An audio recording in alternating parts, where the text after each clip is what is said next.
No matter how you cut it, the Niners just won their second game in a row against a fierce rival, a division opponent, a team we hate, the Los Angeles Lambs. Can't deal with them. Glad we got the dub no matter what. Let's talk about it. So the final score was 30-23.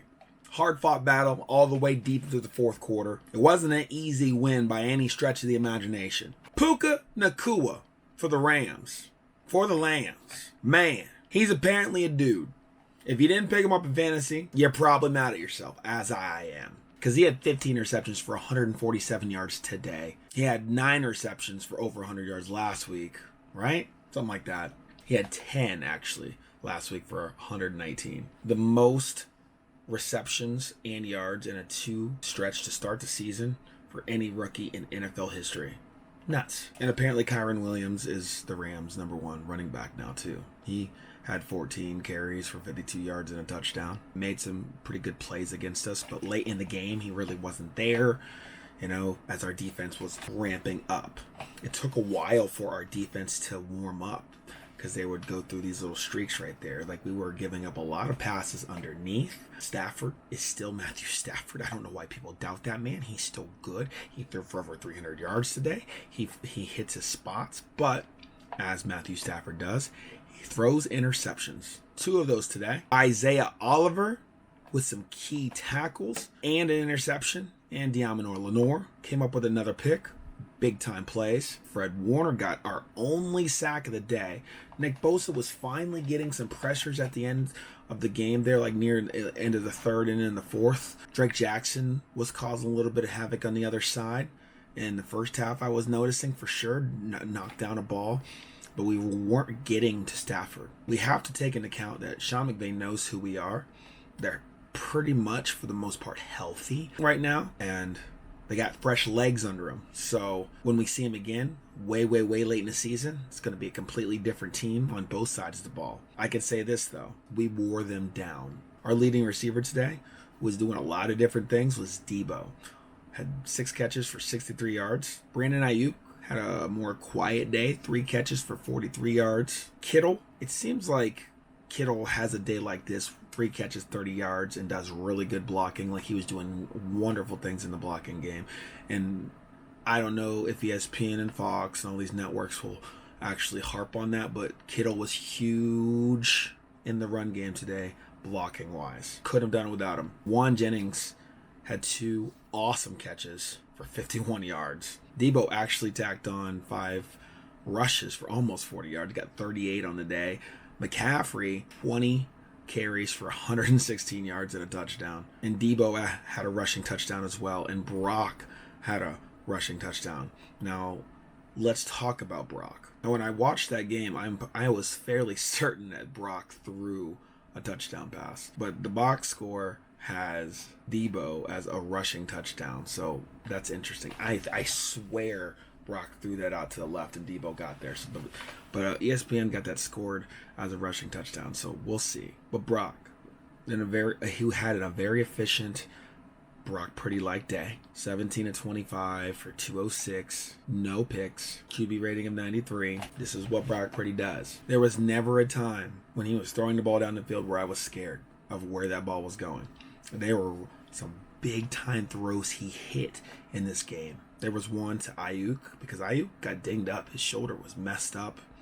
I just don't think he was the same the whole day, for sure. But there was one in the early part of the game, and Ayuk came up and over, and the ball was already in the air. When Ayuk caught that for a first down, and the same thing that happened with Juan Jennings later on in the game.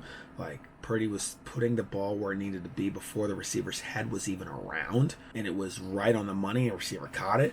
Money time, first down, awesome. So he was moving the defense with his eyes, with his hips, and then throwing it where it needed to go to the other side. And I was like, wow.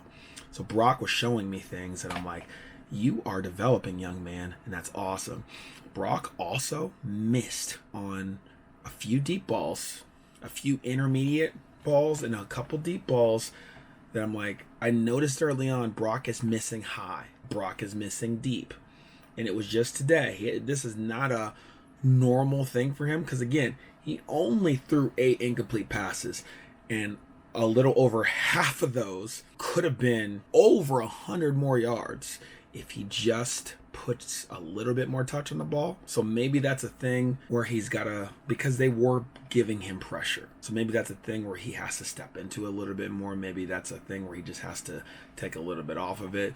That's just a little adjustment he has to make. Hopefully he makes it. That's something I noticed today, though, because he missed a deep ball to Deebo. He missed one to Ayuk, or maybe 2 to Ayuk.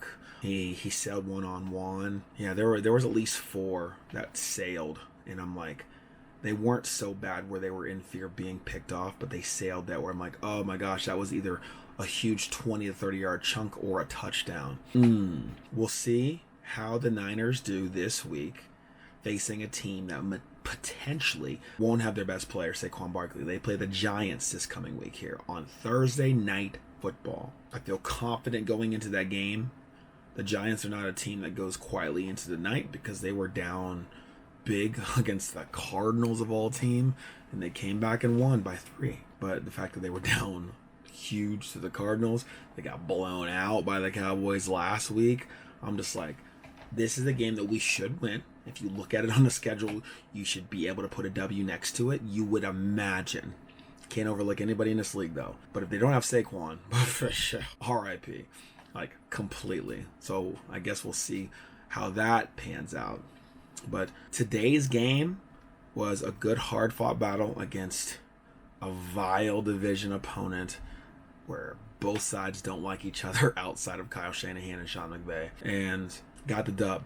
Can't go wrong. Can't go wrong. And we've also realized that Matthew Stafford is not dead, and they do have somebody else besides Cooper Kupp over there. And they also have reports over there that Cam Akers isn't one of their guys, and they're probably going to either release him or trade him. So that's a whole thing too. If you have any thoughts about the 49ers, the Rams, or the upcoming opponent, the New York Giants, comment that down below, and we'll talk about it. I'm pumped about the dub, and I'll talk to y'all later.